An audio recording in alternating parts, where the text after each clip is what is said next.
to season 2. Season 1 was all about learning for me how to do a podcast, and for the guests about what mattered to them when it came to culture, leadership and EVP. I've made it my mission over the last 11 years, 12 years within further education recruitment to learn so much about people, culture, what makes the organisations tick, and ultimately try and bring you podcasts with people that really make a difference. As we move into season 2, it's become more of a conversation. So you'll notice that the style is more relaxed, that we are about putting these leaders at ease and learning the best parts of their journey. Some of the challenges that they've faced, some of the amazing people that they've met, some of the incredible outcomes that they've produced. Season 2 is about some of the best conversations I think you've got to hear. And we have so many exciting guests, so many really passionate, incredibly experienced people that are going to add so much value if you take the time to listen to this podcast. Make sure you subscribe to the page and follow to learn more.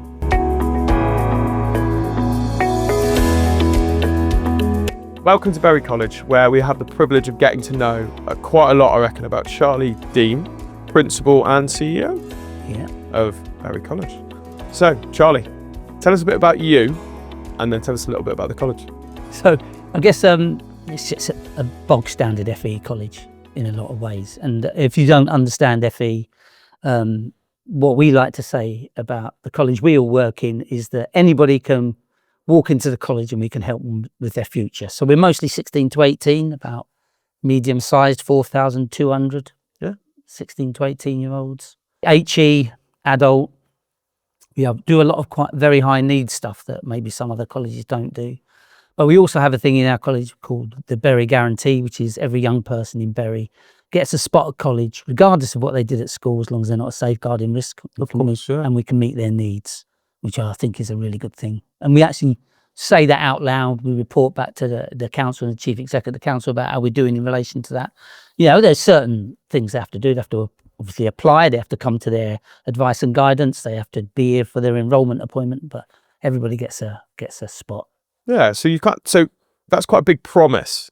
How does the college keep that promise? Is it just we've got a load of we can find space for them, we make space for them, mix of blended learning? How do we actually make that reality? It does get tricky. It did get tricky this year when we had to lose a course because of staffing issues, and then we had to find spots for them, but we just make it happen, really. In essence, that's logistics, isn't it? We ask for people's help, squeeze one more in than the rest of it, but it's also, we punch massively above our weight. For the smallest borough in Greater Manchester, we're bigger than everybody proportionately. Yeah, 5%. So we get a lot of students in from Bolton, a lot from Rochdale. I'm sure some go the other way. Yeah. But because we punch above our weight, we've got a bit of flexibility in that regard. But we shifted massively over the last 15 years to be able to deliver that from, we now have more entry-free students than we have A-level students. Yes. We've always had A-levels in this college. Not every FE college does. We've got about 500 and odd all told A-level students, but we've got more on entry free and significantly more on level 1. Yeah. So everybody gets a spot. And so we've had to adjust what we're doing in order to make that happen. Because as I arrived, just for context for those of you watching, that we are in the University Centre. Mm-hmm. And as I arrived, I came to the Woodbury Centre and came down to the Market Street. What's this campus called? That's Millennium. So we've got the Millennium Centre, we've got Woodbury, we've got the Media and Digital Centre as well. Health and Digital, forgive me, I only saw it as I walked over. Right. And then we're in the HE Centre. And then do we have any other campuses? Was this us?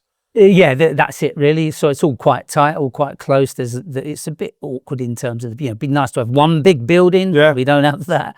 Historically we've developed piecemeal and invested, about 50 million quid over the last 15 years, adjusting to be able to deliver that. And we've got about 400 staff. 500 odd staff. Yeah, maybe more bodies and FTEs is sometimes 480 or something. Yeah, of course. And how long have you been here? 15 years. 15 years and 2 weeks, 3 weeks, 4 weeks. 5 weeks. Try and push it further away, right? We don't want to know it's 15 years. No. What was your journey to get to being a principal and chief exec here? So how long have you been in FE? How did you get into FE? 36 years in FE. Just last week, was it? Yeah. Started in 1990 at Suffolk College. Yeah? Teaching sport and recreation. Yeah. A couple of lads who were just great to work with. I went to Croydon College so my master's degree was in sport and recreation. Yep. So I used to run a sports project in Ladbroke Grove for a couple of years, I think it was. long time ago. So I did various kind of, bits and pieces. So I got to 1990, which, I was saying to my lad the other day, I started teaching when I was 29. I mean, I always did youth work. I was always doing part-time youth work while I was doing odd jobs to, 1982, when I graduated, there weren't that many jobs around, so you just did what you could. It's a good enough experience. But I always did youth work in the evenings and stuff. So that essentially, I'm an overpaid youth worker is what I am. I've just seen you interact with students. I think you're a bit better than an overpaid youth worker, but... You're very kind. So 36 years in FE, we did Suffolk, Croydon. We talked a little bit about Calderdale. Where did that... Went to Calderdale, met Michelle, so that was great. Yeah. And then went to Aberdeen, which was absolutely brilliant. Yeah. That you can't see that. You can probably see that photo there, but that's Balmedy Beach, and I lived about 700 metres from there. How long did you spend in Aberdeen? 8 years. Was that Aberdeen College? Aberdeen College. It was in them days. Yeah. Now, what is it? Norfolk College for Scott? Yeah. So I met Michelle. We had our daughter. She was born in 2001, and I think we went up to Aberdeen in 2002, and she wasn't even 1 yet. And I was a sector manager, which is a bit like being a director in England, I suppose, for various stuff. Course area manager. Great college, brilliantly run, just a great experience. Calderdale wasn't very good at the time I left. Yeah. Because I was partly responsible for that. But went to Aberdeen, and it was like, my gosh, these people know what they're doing. Yeah. So that was a great experience. Came here to be deputy principal for a bit, and then I was appointed in 2011. Yeah, I think 15 years at the top spot, and we are here. Yeah, maybe 14 and a bit. Nice. And background for you, up until 29, you were, I think we talked a little bit about being a sprinter, youth worker. I was an 800 metre runner, right? I used to run for London Irish, but I could never get a run in the second team in 800, let alone there were so many guys running really, really quick. But that's what I did, I bobbed under 2 minutes. It was all right. But in them days, that was nothing, You were getting that pretty average. But I loved it, yeah. Trained every day, that stuff. It's proper. Central London. Where were you born? I can't. Hackney. Hackney. Proper. Lived in Hackney till I was about 8. Yeah. And then moved to Roundshaw. If anybody knows Roundshaw people out there. Yeah, till I went to Edgehill when I was 18. Wow. That's a lot. You've done a lot. Bet you lived a couple of... bet you sometimes think that's a couple of lifetimes, that. Yeah, it just goes so quick, doesn't it? It does. I know people say that, don't they? But it does go so quick. You think 15 years here is like, wow, and so much has happened. Done so much, achieved so much. I think, and I've seen it change over the years. I've been in further education for 12 years, and I've seen this place shift. I say I've been around the sector for 12 years. I've actually done some teaching in a classroom.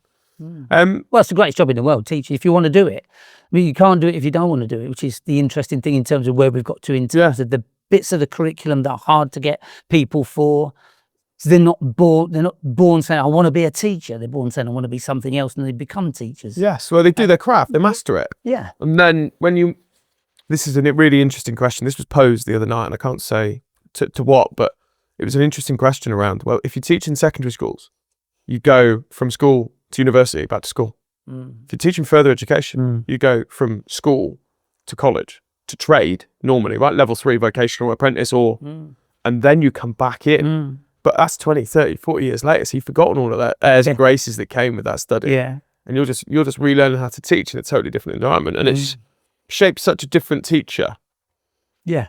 But what's then, and this is the big question for me, you've been in FE for 36 years. What's keeping you in FE? Well, I always wanted to work with young people. That's what I wanted to do. When I graduated, I was going to go to Manchester Polytechnic, as it was in those days, to do youth and community work, but you had to pay, or you couldn't get a grant for it, right? So I didn't go. And I did various bits and pieces. I worked for the London Borough of Merton, and I was the recreation officer and then the play officer. So I was still doing youth work in the background in the evenings at Wallington and St Helier youth clubs, if there's Wallington and St Helier people out there. And yes, I was always doing youth work, and then I became the play officer there. Then I ran the 1 o'clock clubs, which was for mums with their kids and coming in the afternoon. Anything that gave people a chance. All that, working with young people. But that's what I always wanted to do. Kind of, so I thought I could. I was reasonably good at, and that's part of the thing about being a teacher. Is that when I started I wasn't qualified as a teacher. Just when I started teaching, didn't have a clue what I was doing. Back in those days, you taught, right? Yeah, that's right. That's because that's my master's degree was in, so I blagged the job Yeah. because I had a master's degree, right? So they give you a timetable and they give you a couple of books and say good luck, and then you go in the classroom on Monday and hope for the best. You know? 36 And then years later, you wake up and go, well, I'll never forget it, right? It was like 6 hours, did 3 hours of travel and tourism. I didn't know what I was talking about. 2 hours of law, didn't have a clue. An hour of finance. It was like, well, I was broke, so that told you everything you needed to know, right? So, and at the end of it, I was just mentally exhausted. And I remember sitting in the canteen, there was like a plastic cup of coffee here, and I was like, oh, I'm just too knackered. You know. Do you know what? And I don't think it's changed much, right? I think the onboarding for FE, when you get into teaching, is here you go. There are some that do it brilliantly, but I think FE as a standard is, you said you could teach, you said you want to teach, we'll look after you, go and teach. Yeah, the thing was, I wanted to do it, you know, and I had the relationship stuff. I didn't have to learn that bit. Yeah. Because I've been working with young people for years. So I kind of had, I'm not saying it was perfect, but at all. But that, for me, the key thing about a teacher is said banging his own. The key thing about being a teacher is relationships, right? If the students in front of you know you do not care about their future, then they will take you to the cleaners and you deserve everything you get. Yeah. Now you've got to have those relationships where you know how far that they know, like, stop now, come on, get your work done. Yeah. You know, tough love and all the rest of it. You've got to get through to them, and quickly. Yeah. I developed I was doing a lot of talking in colleges, and I got to a script that basically brought their attention round. And I realised I was talking to all these students, I was talking about business, I was talking about success and entrepreneurship, all this stuff. And until I said, you can buy a Porsche, they wouldn't listen to me. Yeah. Right? Yeah. And then when I went, so materialistic. you can buy, but that's all they see. So, but there were some that asked more, and I'm generalising. Students are so special in so many different ways. But I got this little script that just cut through the waffle, and it got through to them. And it was like, if we pay attention, if you listen to some of this advice, you could buy a Porsche. And if it worked every time, it snapped their attention. One of my colleagues, Sophie, she was an influencer, and they love that as well. Yeah. But if you can cut through whatever language it is it takes to get through to the learner, you can make things happen. Yeah. I do think that's the key thing. When I'm invited to talk to the PGCE students here, that's, you know, it's relationships, it's growth mindset. What do you mean they don't? You're the teacher, right? And accountability, which is key in everything we do. Life. Accountability is number one. Yeah. I don't care. Anybody fail. I fail all the time, right? Live the life of it, you could say. But as long as you're prepared to learn, own it and put it right, I really don't care. Yeah. You know, our apprenticeships were grade 3. It seemed like forever. It was because there's such a lag on it. It took so long to get it thought. 4-year apprenticeships takes a while to get right. Yeah, no, it's hard. And we had sat in that chair. A colleague called Natasha, don't work here anymore, sadly, and said, right, this is a grade 3. It's a grade 3 because this, and this, and we're doing this, and this about it. I went, well, you know, you get my full support. I tell governors that, tell everybody that. Yeah. You know, if you are owning your behaviours, your results, and you're telling us how you're putting them right, you've got a job for life. So it's all we can ask of a human being, isn't it? That at the end of the day, everybody's failed. I'm not having this stuff of people who have never failed. Made a mistake in your life. It's silly, yeah.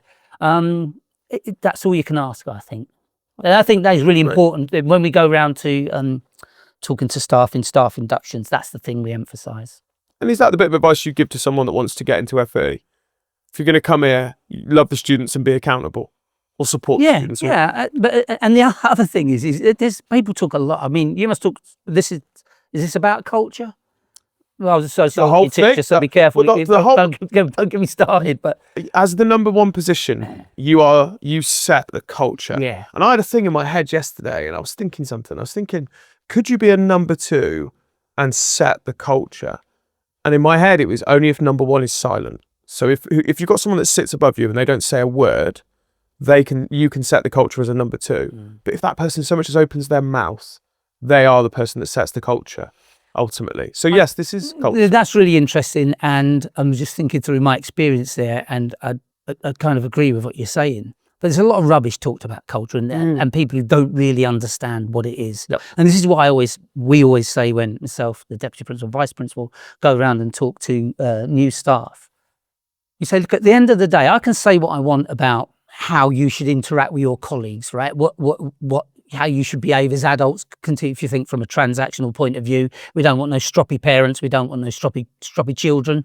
Okay, act as an adult and don't be a mood hoover. And they kind of look, don't do that, don't, because I can say what I want. But you know, If you're sitting over there in engineering or construction, it is over there or sport. It's how you interact with your colleagues that makes a difference. And that's what matters for how people feel when they get out of bed in the morning. They don't think, oh, Charlie, I hardly ever see him and never talk. Yeah, but they don't think that. They think, so how do you influence that? And the way you influence that is getting the right people in charge who are prepared to not let those things drift and try to create a culture where staff themselves are going, come on, so reference point for a conversation. We said we wouldn't do that. Come on. I spend a lot of time studying culture. The reason I even set this podcast up was because I realised how much culture mattered to recruitment. I found it 10 times easier to recruit into colleges on a permanent basis where culture was fantastic, where the DNA of the organisation meant that when people went to work, they loved it. Not just the shared purpose of the student outcome. They would go there and their colleagues would be polite and friendly. They'd collaborate as a team and they'd work really well together. So then I was like, well, why is that? What is the difference maker? And there's probably 3 things that make a massive difference. And I see if you echo these. They're intentional about the behaviours they accept and they don't accept. Right? We say, what are we giving up next? If we don't deal with that, what are we giving up next? Yeah. It goes down the pan. Standard you walk past is the standard you accept, right? If there's rubbish on the floor that you're going to walk past, the person behind you walks straight past. So it's the behaviours, it's the collective purpose and how well that is communicated. Yeah. What are we doing here? Is it all about the student? Is it all about the student outcome? Is it all about the student behaviour? Is it all about looking after the staff? It doesn't matter as long as everyone agrees we're here for this thing. And the third thing is well-trained, passionate, caring leaders that have been selected well. And a leader is anyone who supervises anyone or an involuntary role model. Yeah, I like that. But here's the quote I heard a guy, I wish I knew who he was so I could give him credit for it. When I was in Aberdeen, I went to a conference in Stirling, I think it was, and a guy said, I hear a lot about passion in teaching. I can't do the accent, right? He says, but if I was having a heart operation in the morning, I'd rather have a competent surgeon, not a passionate one. And I think there's a lot to be said about that. Passion is overstated. And how passionate are you going to be if you're teaching 24, 25 hours a week? You know, that's the hardest job in the college, I think. And that's the thing about kind of not understanding what it's like to be knackered at the end of term and hanging on. Yeah. Right? You know what that's like. And I had no kids and I was pretty fit and the rest of it. And you think if you've got children and you've got, or you know, elderly parents, so you're trying to, you know, it takes a lot of energy. And I'm not asking anybody to be passionate about it for every second of every day. Yeah. Be competent. You know, of course, care every minute of every day, but a guy said to me once, I went to Sheffield and met David Blunkett, and the guy was principal at the time when he was, I think he was chair of governors at Sheffield College. And his principal said, you can't maximise, I can't remember his name, you can't maximise, you can only optimise. I remember sitting there thinking, what is he talking about? I haven't got a clue. And then about 10 years later, I started to kind of understand, you know. Yeah. And that's the thing, we say that quite a lot. Listen, you can be penny smart and pound stupid, right? And you can squeeze another hour out of somebody, but only do that if it's the right thing to do for everybody. If you're going to move classes around and take these students and you know they don't like that, to get another hour, that's maximising and it doesn't work, right? You optimise, focus on that. I will ask some more questions about that. And that actually, I don't know, you'll have to ask that guy. I don't know where it is. To track that person down from Aberdeen. If it was you, please own up. And really interesting, that comes down to my definition of passion. Because for me, if you're passionate about something, it consumes where you want to be the best at.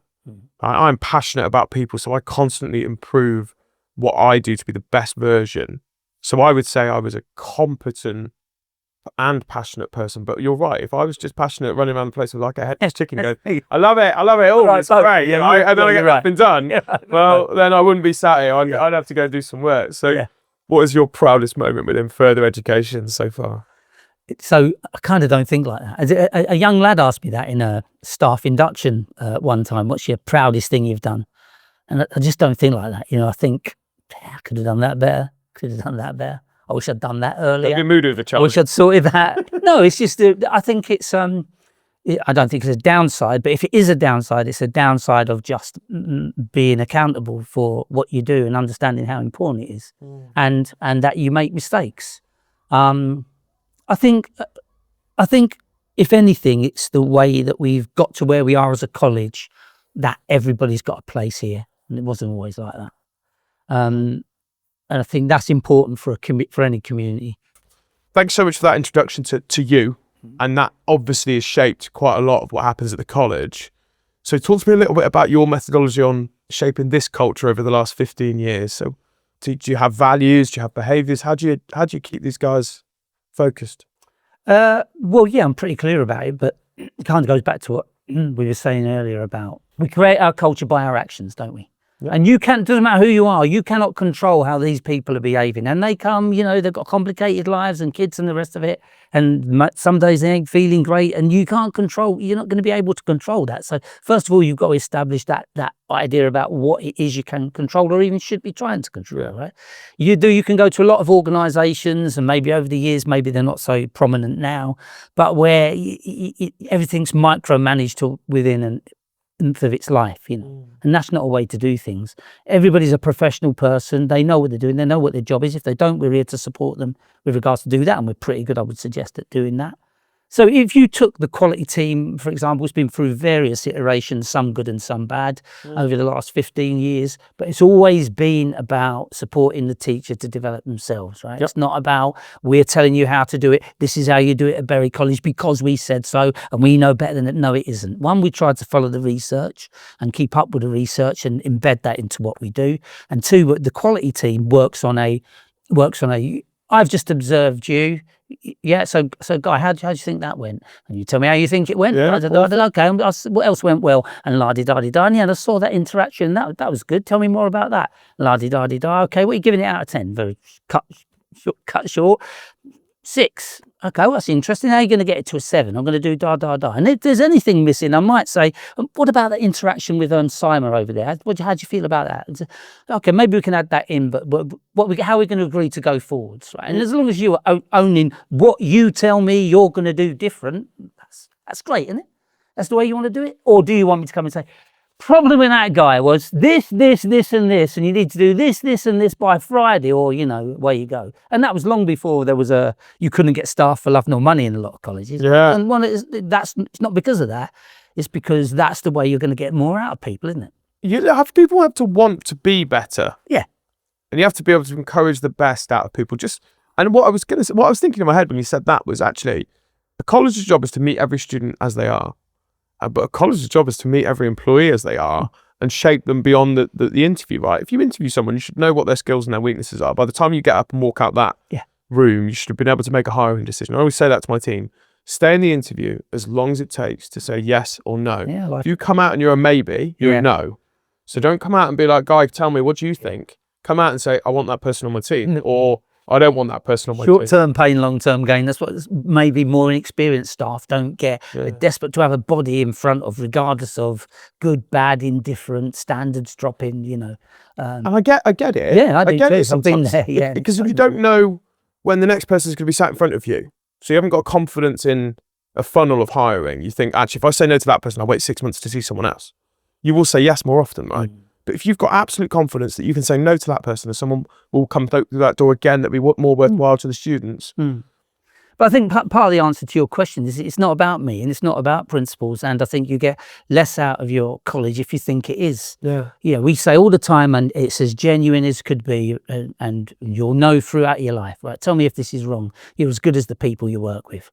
Right? It's simple as that. If you're working with good people and you can keep good people and offer them the opportunities to develop themselves, and I always find it funny when people say, oh, somebody wants this CPD, is it related to their job? Is it going to make them better? Yeah, then. Yeah. Oh, we haven't got the budget. Well, then let's put more in the budget, because there are only people. Yeah, we can't replace them. It's 5-10 grand to replace them, right? Yeah, and good one, good ones are hard enough to come by. So and they're wanting to do better. They're going to take time out to study, aren't they? It's not like they're a catering teacher that's asked to go and learn carpentry on the weekend. But you're relying on, aren't you, but getting the right leaders across the college. So we have maybe 51 people part of the management team. Yep. So 50 odd, and we meet every Tuesday to cover various things and what have you.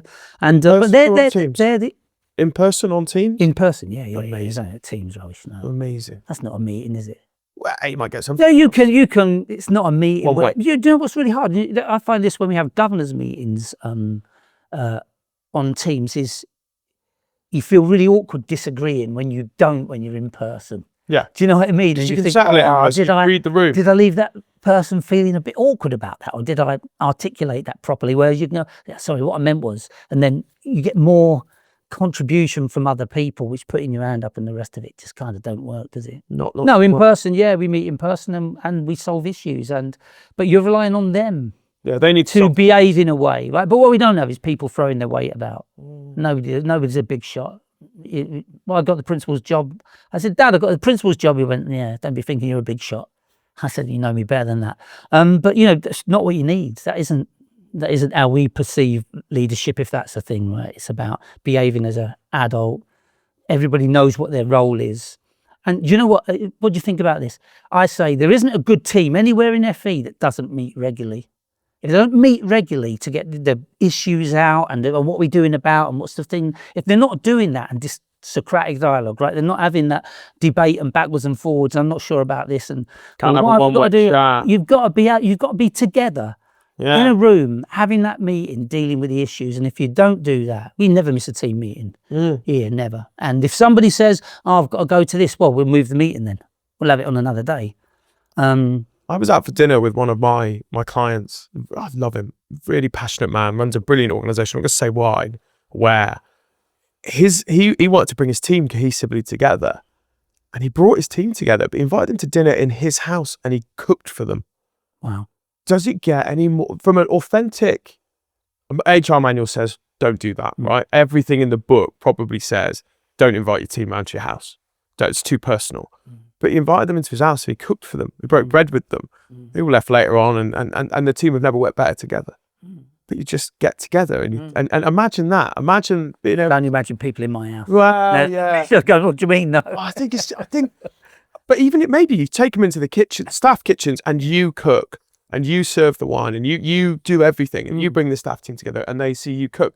There's something in that. Yeah, there's maybe not your cooking or my cooking. Yeah, but they're cooking. And so we didn't. You talk about culture. I've got it all here, right? All the behaviours. I can feel that. Have you got values that underpin this? Do you have things pinned on the wall? How does someone that comes in know? Do you know that's it? Yeah. If you ask me to repeat them, they'd be the same as every other college and everybody I should talk to. And as you know, it's almost pointless unless your behaviours are congruent with the values, aren't they? 100%. It's not value. It's just pointless. Yeah. You could say yellow, blue, and green. And actually, life's more complicated than that. And so we have star awards, right? Every term we have a teacher of the term, support person, teaching team, support team every term, and then they box off at the end, and there's one for each winner, right? So what we used to do is we used to go, if you was going to nominate Guy, you'd have to say how he fitted into the values. And when we're reading the statements, it's all really clunky. And it's just let people just say why they want to, it's because they can be bothered to do it is as good a reason as any. And that was a bit clunky. But I think that's the key. That's more important, is that your policies are aligned. That everybody knows how the key policies work, because you've got about 170 odd, haven't you, in any college at any point. So you're not going to know all of them. But the key policies, and those policies, and I think this is what Carver was getting at, actually, not, you should only have one meeting and not have subcommittees. I don't think that's what he was saying. I think what he was saying was that the policy governance is what drives culture. And if we always say, whenever we get tricky, we go, what's the policy say? Stick with the policies, especially with staff issues. Stick to the policy. That's fair to the colleague, fair to everybody, right? So you break that down a little, because that's an interesting, no one's ever brought up. And actually, this is me. This is probably a fault on my part. The policy. I ain't saying it's right. No, look, I'm liking it, right? Because the amount of time I got myself in hot water because the policy says X, Y, and Z. Yeah. Right. And maybe there is a thing here where I'm a bit nervous about it, because for me, you got to work hard, and then I'll give you anything you want in the world. If you're not working hard, then there's no nicety I'm going to apply to you, right? It's a balance. You got to put it in. And if you can't work hard, different thing. But so you're saying you've taken the behaviours. You've written the college policies. Well, some of it's statutory. Some stuff statutory and the rest of it. Of course, but you've taken the behaviours that you want your culture to match. They're into the policies. And so then when someone says, this happens, they go, the policy matches it, and you're happy with the outcome. And I'll give you an example. Someone calls up and they're not well, all right? A parent has passed away or someone close to them. And your policy will say, you have a week off on bereavement leave? Yeah, whatever it is. And culturally, right, that's exactly the right thing I would do. It's the right thing you would do in your own. If it was your business, you had no governors, you'd probably say have 2 weeks off, right? Yeah, but yeah, exactly that. It's not a spreadsheet, is it? I say this all the time. Spreadsheets don't make decisions, right? If they do, we wouldn't have to be here, would we? But the spreadsheet might say this, but it goes like, this is a set of circumstances that is like, off the tail, so we just need to respond to that. And it's so a tiny thing. There was a massive. You've seen the roadworks. There were roadworks all down here. It took, The roads are closed. 2 Wednesdays ago, it took everybody about 3 hours to get home, and we said, well, we can't keep going with this. People are trying to pick their kids up from wherever and what have you. So we'll have to adjust things. We didn't have to adjust the timetables, but there were a couple of meeting slots that we could move, and people could leave early if they needed to on those 2 days. Just that's not in a policy, but it's just a sensible thing to do, isn't it, when you can see what. And there was the stuff we could do quite easily. So it's not always that everything is in a policy, but when we review them, when we do in team meetings, which is a bit like, can get a bit dull at times, but you're always talking about them in the context of the things that you think are important. But it's kind of.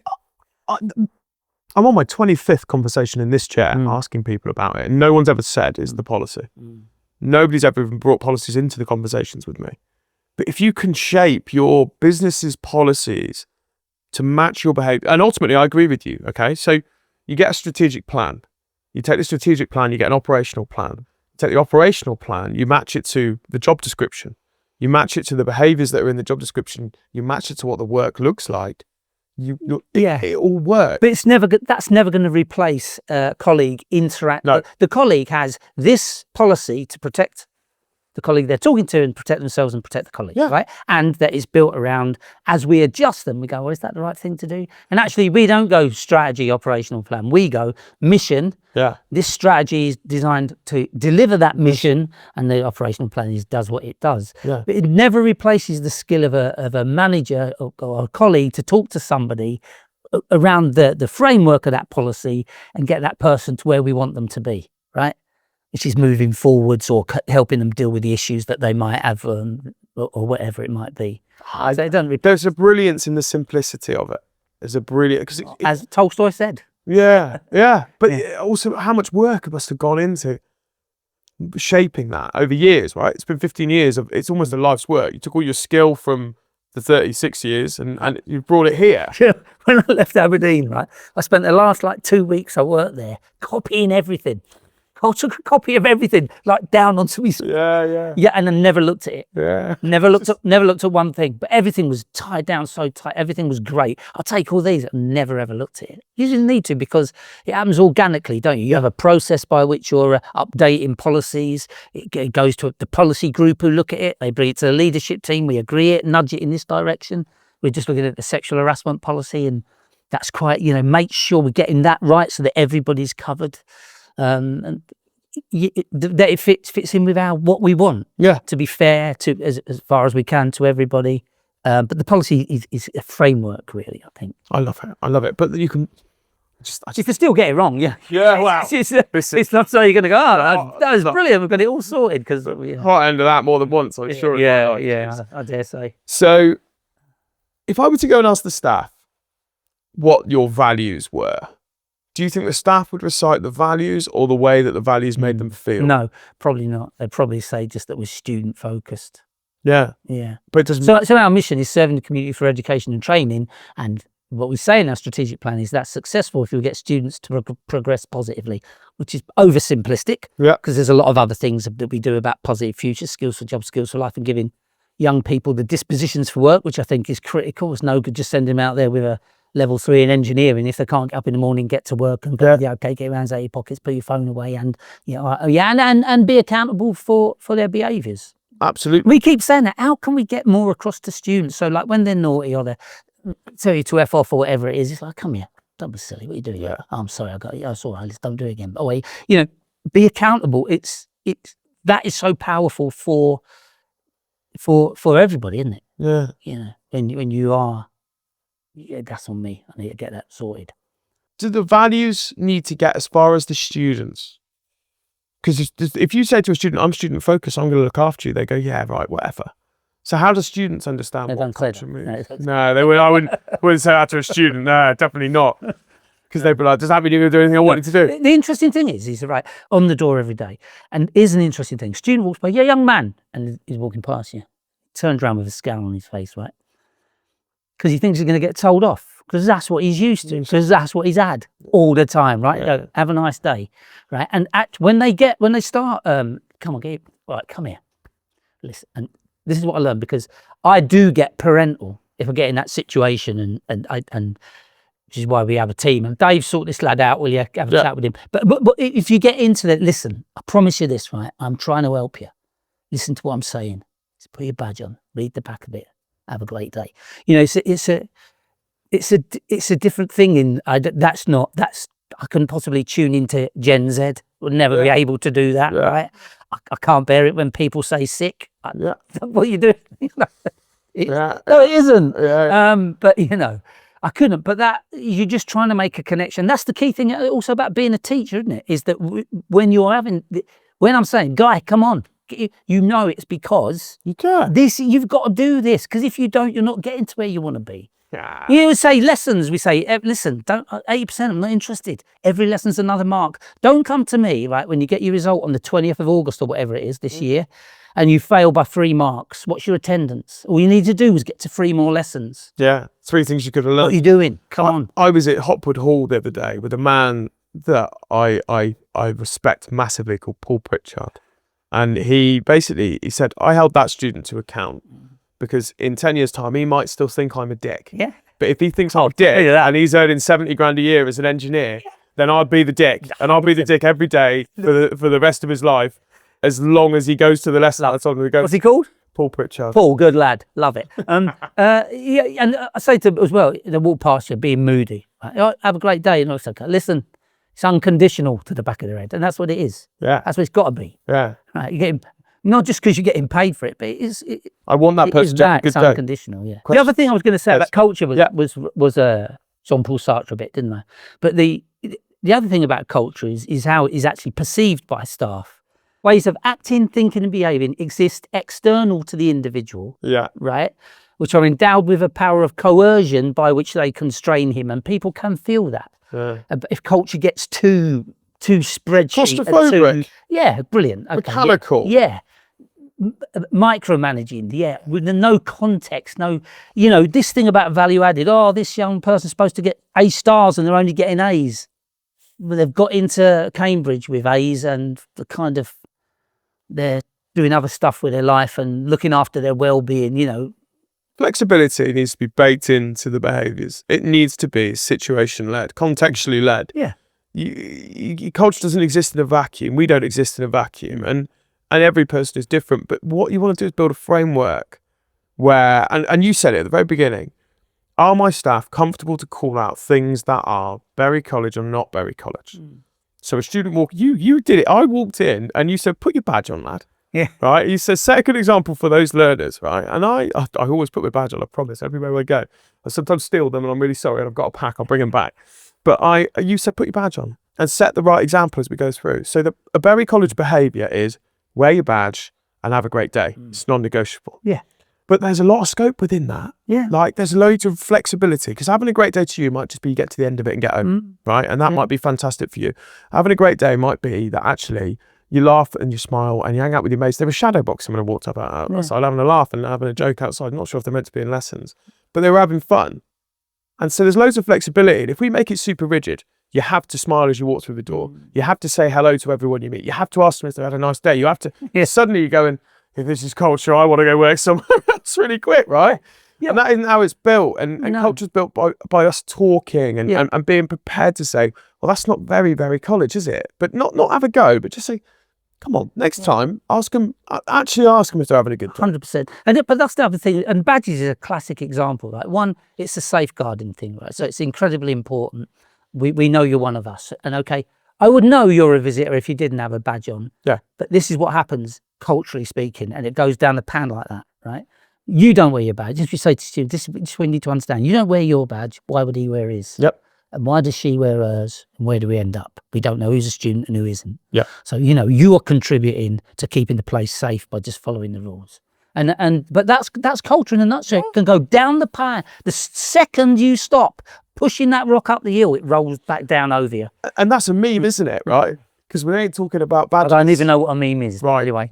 Well, we're not talking about badges when we say wear your badge, right? We're talking about do the thing because it's the right thing to do, Yeah. right? We are talking about a physical badge on this, but we're not talking about that. It's do ask students if they're having a good day genuinely. Yeah. It's do check in and make sure that if that student doesn't see themselves, that we're doing something. Yeah, and you spot that as well. Yeah. You know, you spot them coming in and you go, Dave, he's the expert. Dave, go and have a chat with that student. Make sure she looks right. Take your head of security or head of No, he's the other lad who does the door.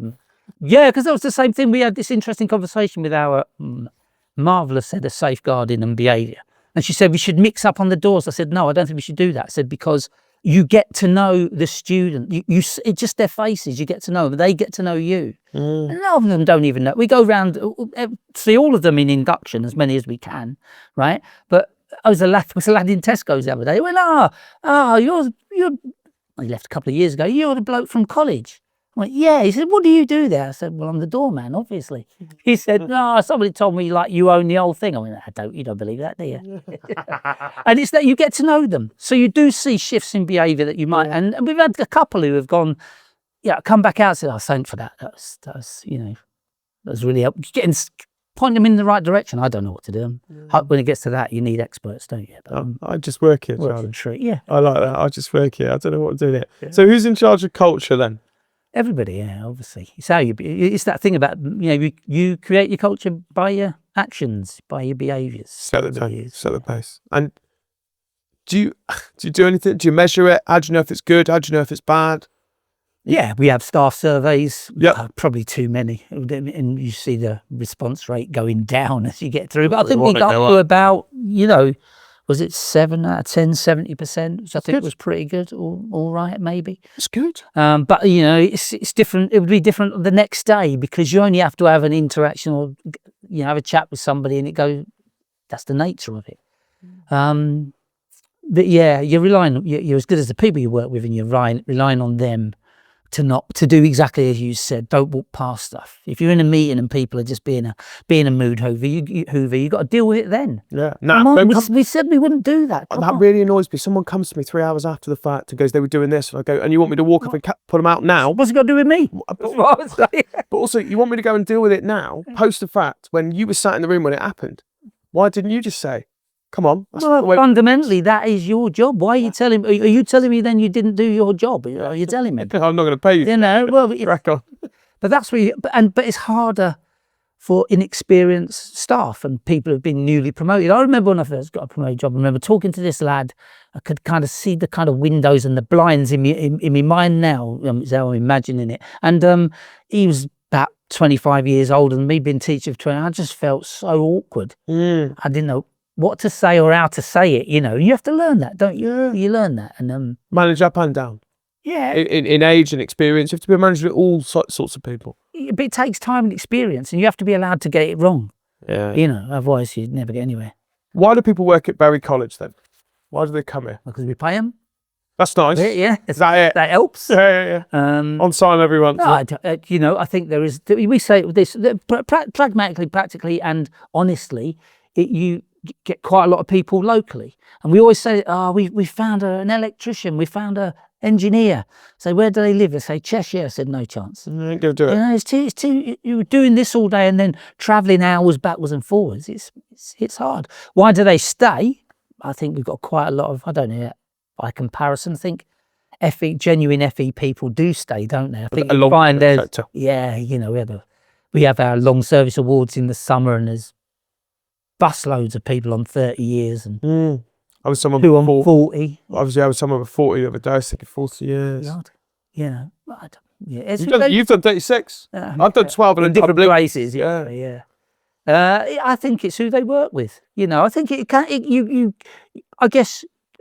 How much influence do I have on the other managers' interactions with their colleagues? Quite a lot, I think. Something, a bit, I hope, right? Yeah. How much how much influence do I have on the members of the leadership team? A lot more, because we work together a lot closely, and we know how we behave, and we know when we're drifting off the, come on, well, have we really got that right? And we solved stuff. We did pretty good in COVID, right? And we did good in COVID because it was one of those classic, nobody knew what to do.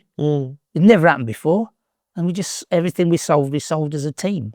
And we did it trying to put ourselves empathetically, or they're staying, as Weber would have it, in the shoes of our colleagues. I haven't got mum and dad at home who are vulnerable. Some people have. Yeah. I haven't got little kids. Some people have. You know, you need to put yourself in their shoes.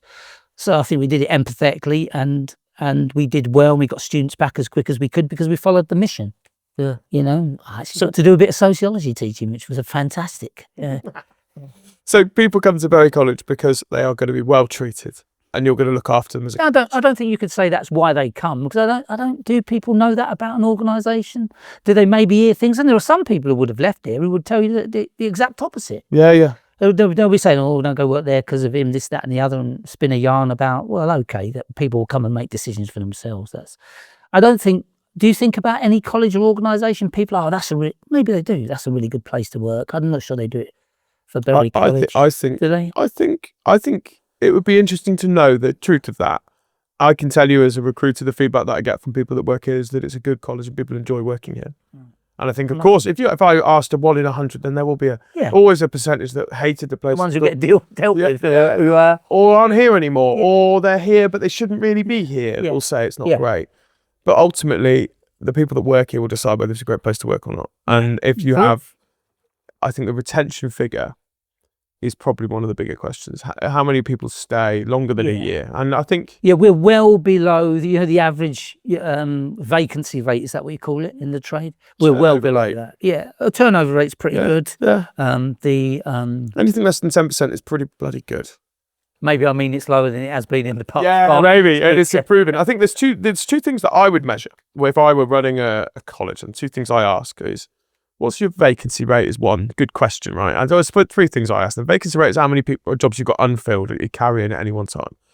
Your staff attrition rate, that's how many you lose, right? That's one side of the puzzle. If that's low, say that's 10%, I'd look at your first year attrition rate. It's always first year for me. If I get them and that they leave, when do they leave? If it's in the first year, I've got a problem. Because ultimately, they should stay after that, right? In FE, we typically, people serve a year and then you've got them. They'll either stay with you or go to another college, but they stay in FE. That first year tells you whether your culture's thriving. If that number's going up, it means you're not onboarding people. They're not staying with the organisation because something's wrong. So I'd look at your first year attrition rates per division or team. That'd be a good indicator of how you're treating people and whether people like working here or not.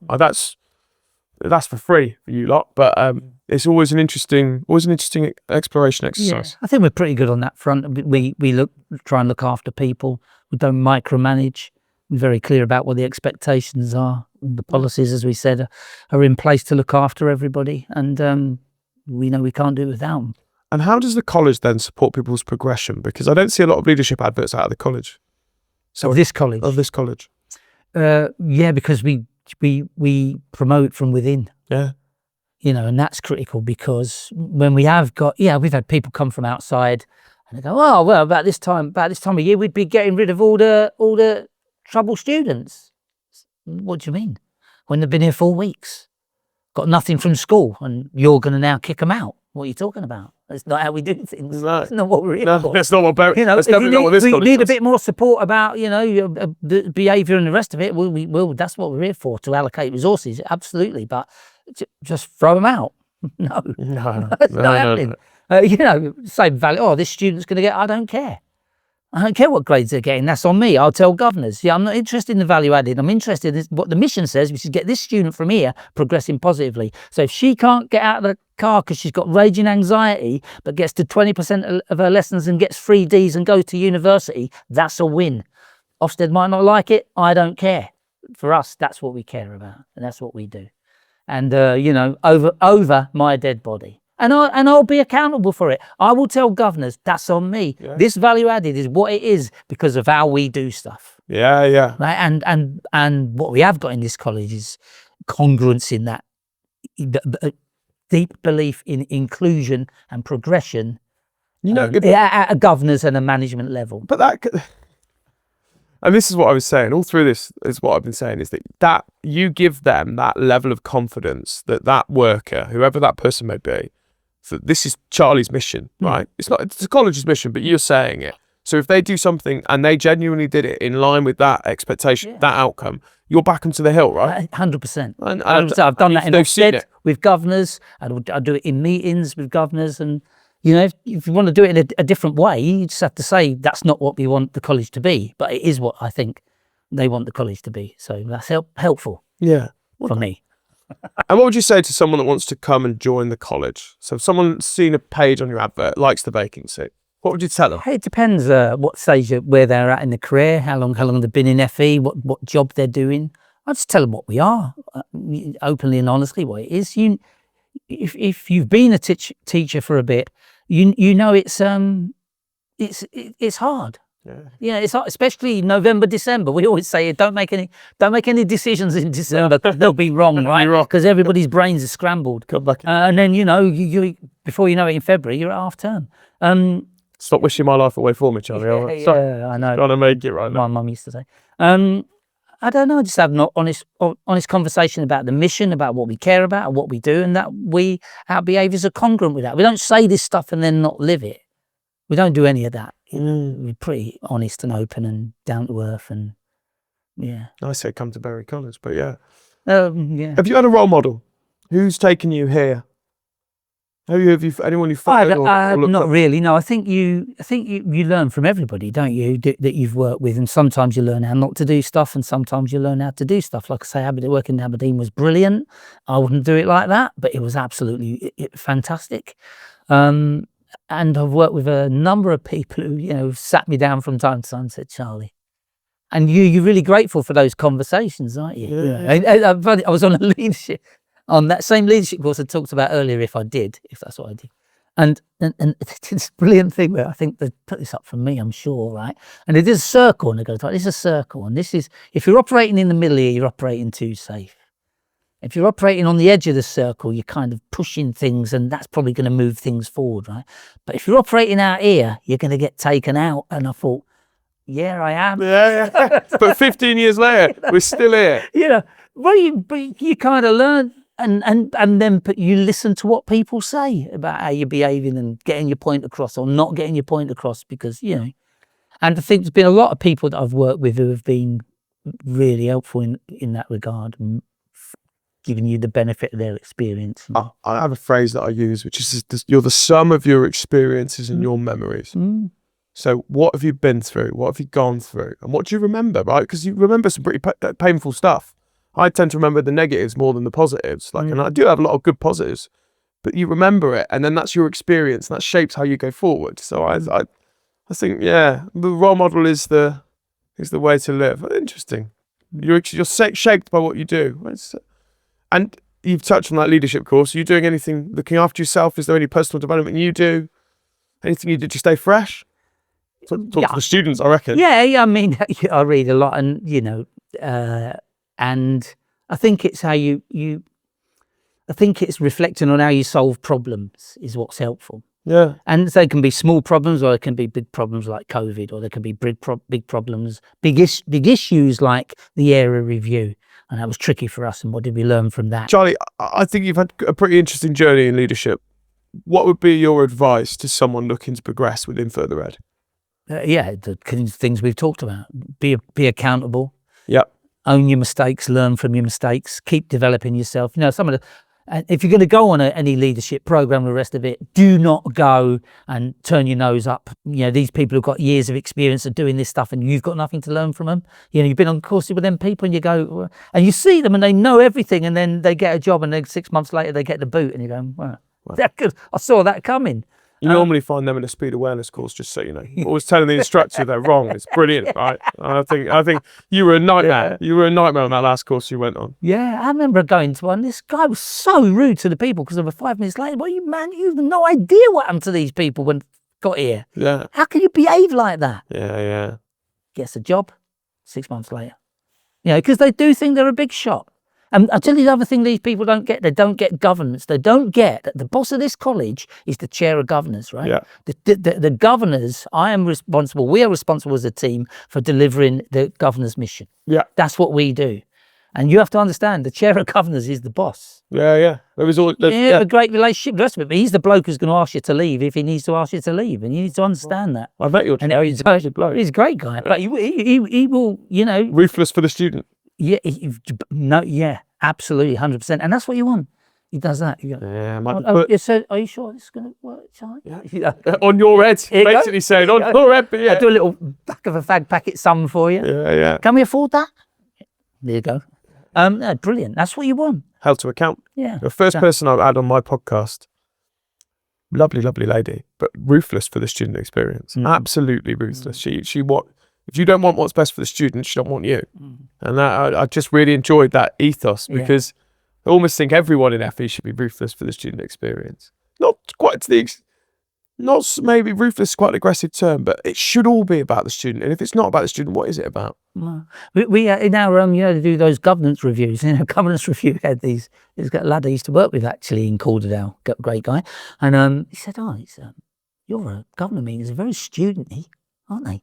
I mean, what do you mean? What else do you talk about? What do you want me to talk about? What do you want that was quite about? interesting. No, but we're all focused, the support side, I'm not, in any organisation, you've got, 20% who would 80-20 greater. You've got that everywhere. So don't fool yourself that everybody loves it. It's the best place. It just ain't like that, because they're all human beings, and it's quite hard sometimes, and cut them a bit of slack, do that. Any of these books that you could recommend to anyone else to listen to? I'm big on books. I love them. I gave you a copy at the AOC. I'll tell you a great book. A colleague of mine, Mr. Powell, gave me, which is a really good book, is Let My People Go Surfing by Yvonne Chouinard, who is the guy who started Patagonia, making his own pit on this. Yes. That's a great book.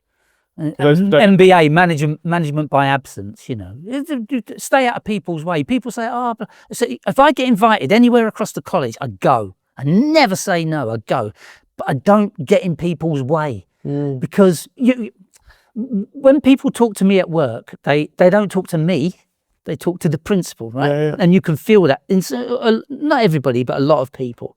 They talk to, and I'm just a bloke having a chat. Yeah, like this. And I'm not thinking I'm the principal and I'm not thinking that at all. I'm thinking, how are you doing and what? And if you ever do that in your job, right? You go around and there's a couple of people there, and you walk in and they go, always. So look busy. Always. Why are you doing that? I don't care what you're doing. My team works 30% harder when I'm in the office. I don't know if they're scared of me, or if they like me, or if they just think I care. Ultimately, But they've got to look busy. They've got to look busy for me. If you come 10 minutes ago, there were 20 people in here. I don't care. Yeah. Don't worry. Just having a chat. The students weren't asleep before you walked in. I think they were. Thank you very much for such a lovely conversation and a really good insight to the college.